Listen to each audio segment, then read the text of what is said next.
Bueno, vamos a hablar de Bresson, Robert Bresson, que es sin duda uno de los cineastas fundamentales en la historia del cine. Podríamos decir que de una enorme rigurosidad, ese es uno de los rasgos que más caracterizan su producción, que seguramente lo conozcan, lo han visitado ya a lo largo de estos años en varias cátedras y conozcan su filmografía, que no es tan extensa, es decir, se extiende en los años, son 40 años, pero no tiene tantos títulos, son 13 largometrajes muy singulares, de una gran belleza, de una gran intensidad, de los cuales hemos seleccionado dos para que ustedes vean, que es Una mujer dulce y uno de sus últimos films, Al diablo probablemente. Voy a hacer una breve reseña acá, porque en este caso elegimos presentar los aspectos de Bresson que queríamos resaltar en su propia palabra, es decir, que en otros videos les he ido leyendo entrevistas realizadas a lo largo de su vida. Bresson se esforzó por reducir al máximo la noción de la representación. Esto es algo que me interesa que veamos, ya hablamos de esto brevemente en la oportunidad de presentar a Godard, y decíamos que a partir ya de Aristóteles, es decir, en los inicios de los conceptos artísticos, Aristóteles nombró como una de las características de las artes de representación, de las artes performáticas, en este caso básicamente hablaba del teatro, de la mímesis, es decir, que todo arte debe imitar a la realidad, debe estar basado en una reproducción de un objeto real. En ese caso de Bresson vemos claramente cómo su intento de disminuir esta representación en la idea de la fragmentación, ¿no? En la idea, digamos, él mismo después en las entrevistas lo explica claramente su relación con el realismo, ¿no? Esa idea de tomar una parte y de aislarla, esa composición regular y mecánica de imágenes y sonidos en movimiento, que obviamente no es una reproducción de la realidad, sino la creación de un sistema particular de organizar ciertos datos, obviamente, que provienen de la realidad, pero que están organizados de una manera totalmente distinta.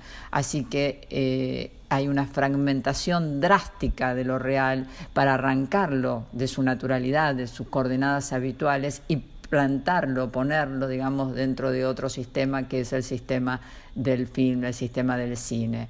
Este método está presente desde sus primeros trabajos, y hay algo que después está muy dicho por Bresson y que lo vemos en las entrevistas, que lo que manda en ese método es lo interior, ¿no? Que lo real no da lo verdadero proviene de una construcción, de la conjunción de esos diversos fragmentos desconectados, volverlos a reorganizar y reconectar. Eso es para él de donde viene lo verdadero, no ya lo real, pero sí lo verdadero.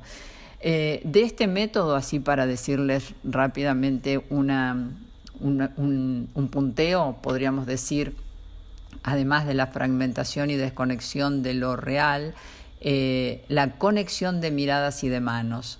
Hay un texto de Deleuze que habla, ¿no?, del uso táctil del ojo, ¿no? Como que las manos son los grandes conectores de esos fragmentos desconectados.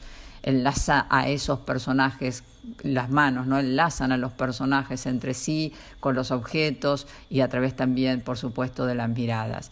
Otra de las características es la narración libre indirecta, que no es el monólogo interior, porque hay una voz enunciadora, la voz en off, que es tan característica de Bresson, que de alguna manera ensambla al narrador con el interior del personaje. Por eso se llama narración libre indirecta, que no es solamente el monólogo interior, sino porque a veces también en este decir el personaje se hace cargo de contar algo que sería del tipo de acotación general de la escena y no solamente su propio pensamiento. Después, bueno, la idea de mostrar bajo un solo ángulo, ¿no?, que evoque a todos los demás, con lo cual se llega a esta idea misteriosa, ¿no?, a proponer una idea de lo que no podemos ver, de lo que no podemos conocer. Aplanar las imágenes, planchar las imágenes. Cada imagen vale por su relación con las demás. Acá se le habla muchas veces de Bresson como pintor, ¿no? Y encuentra las imágenes. Dice que cuando uno ve un color, no lo mide su intensidad de acuerdo al color que tiene al lado, ¿no? Entonces, en ese sentido, él habla del cinematógrafo como un pintor, y habla también de la necesidad de de elogiar, digamos, la simpleza, la pobreza muchas veces, que es ahí donde aparece esto que se está buscando, que es otra cosa, ¿no? Lo interior, lo que no se ve. Por esto mismo también en esta idea de pobreza, en esta idea de monocromática, ¿no? Las luces crudas, reducir al mínimo la idea de movimiento, de cámara y la idea de puesta en escena. Y después hay algo muy importante que es el trabajo con el sonido, ¿no?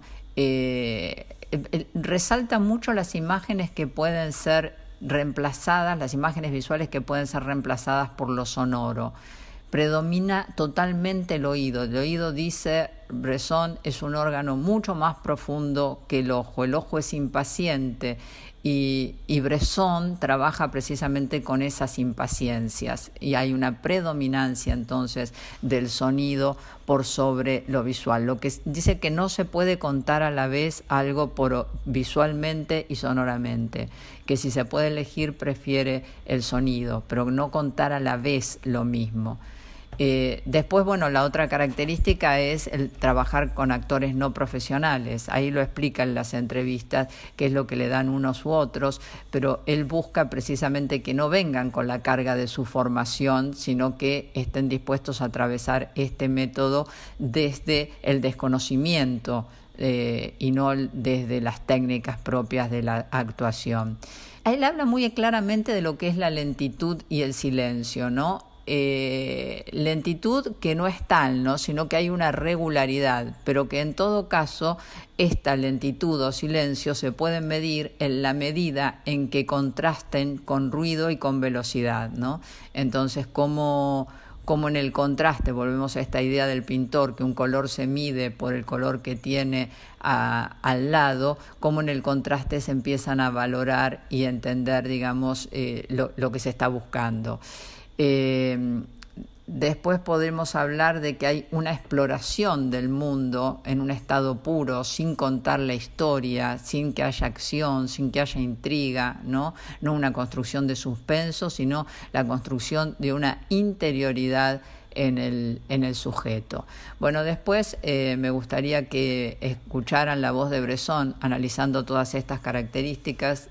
Y ahí van a ver, hemos de alguna manera rescatado de todas sus entrevistas, resaltado básicamente lo que habla sobre estos aspectos que constituyen, por un lado, su método y su posicionamiento en relación con el realismo.